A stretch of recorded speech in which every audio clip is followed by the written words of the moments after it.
Hey there, if you're into stories that leave your jaw on the floor, you're exactly where you need to be. Don't forget to subscribe and become part of this storytelling community. Now, let's dive in. I was parked in my car outside the grocery store, my hands trembling as I stared at the text I had just sent. My stomach sank like a stone. The name at the top of the message thread wasn't who I thought it was. I hadn't messaged my best friend like I intended. I had sent it to my husband. And with one careless tap, I set fire to the life I'd built. The message wasn't long, but it was damning enough to blow everything apart. He's beginning to get suspicious. I should probably pull back for a bit. Last night was risky, but God, it was worth it. That text was meant for Mila, the only person who knew about the affair. The only person I had trusted with the secret. But in a haze of guilt and anxiety, I must have confused the contact names. Instead of confiding in my friend, I'd confessed directly to the man I had betrayed. The moment I saw it had gone through, I panicked. I tried everything, turning off Wi-Fi, force closing the app, even considering tearing out the battery if phones still allowed that. But it was too late. I watched helplessly as the read notification appeared a few seconds later. I drove home in a daze. My limbs felt weightless. My mouth was dry. I could barely catch a breath. Darren and I met a decade ago. We were broke grad students back then, crammed into a tiny apartment with 3 roommates. We slept on a mattress on the floor. Our fridge was mostly beer and leftovers, but it didn't matter. I was genuinely happy.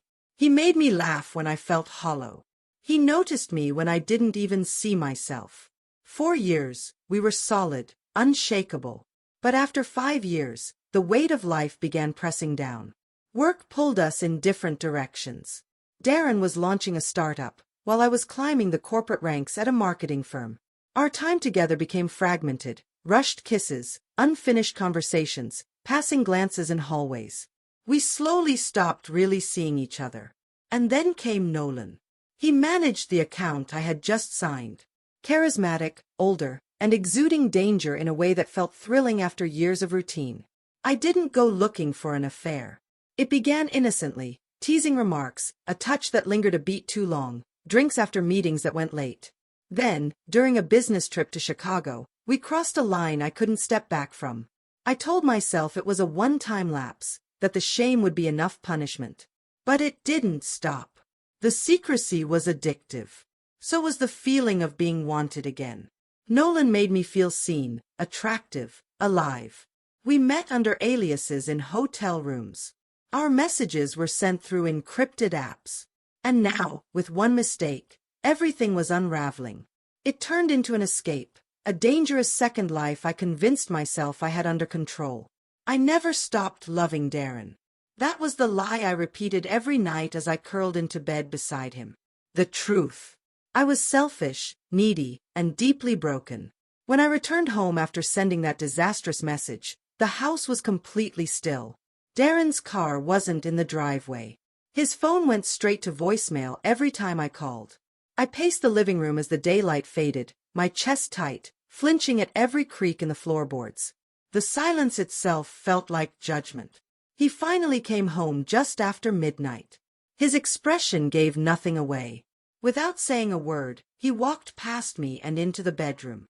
Moments later, he reappeared, a suitcase in hand. "Where are you going?" I asked, my voice barely above a whisper.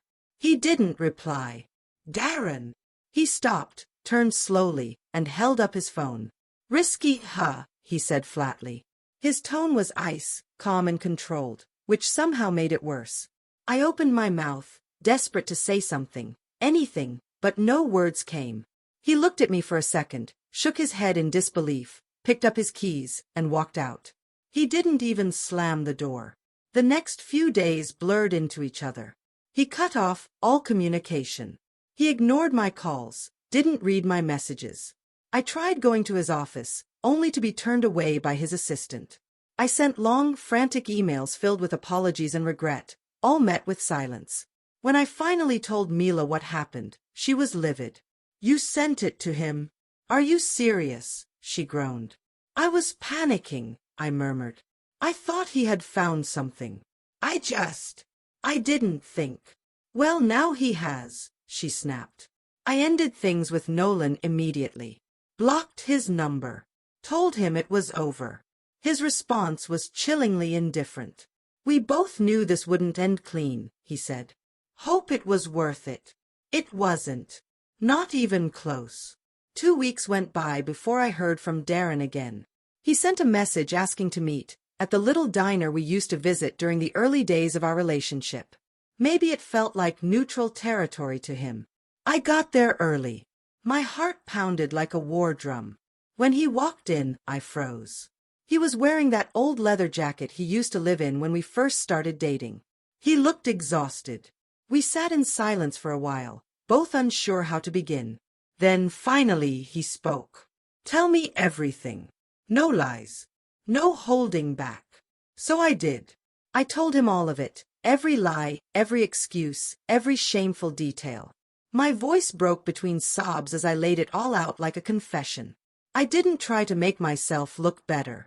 I just told the truth. When I was finished, he didn't scream. He didn't cry. He just stared at the table and said quietly, "That's what I figured." "Do you hate me?" I asked. He looked at me for a long time. I don't even know what I feel. But I know I can't forget that message. I can't unlearn what I know. I begged him to reconsider. Counseling, space, anything but this cold, crushing distance. But Darren had already made up his mind. "I've been thinking a lot about the early days," he said. "You were my person. Maybe you still are, in some twisted, painful way. But I can't stay in this version of our story." 2 weeks later, we separated. The house felt hollow in ways I hadn't prepared for. I still reached for 2 coffee mugs in the morning. I still folded his clothes out of habit. I tortured myself by flipping through old wedding photos, the ones where we were laughing like fools, convinced that love was enough to last forever. Sometimes I wonder if that message wasn't an accident at all. If deep down, I wanted the truth to come out. Maybe the guilt had eaten so much of me that I needed someone else to make it stop. To end what I couldn't. Months have gone by. Darren hasn't filed for divorce yet, but we barely speak. He moved in with his brother. I keep myself constantly busy just to keep the silence at bay. I haven't spoken to Nolan since the day I ended things. Every now and then, I'll see a stranger who looks like him, and the nausea hits like a wave. I don't expect anyone's sympathy. I betrayed something sacred. And even though I never meant for that message to reach Darren, it exposed a truth that was already festering underneath. The part that haunts me most? I still love him. I still dream about that dingy little apartment with no furniture and all the hope in the world. Maybe that version of us is gone. Maybe it always was. But if I could go back to that 1 second, that single foolish moment, I'd do it all differently. Because it wasn't the message that destroyed our marriage. I did.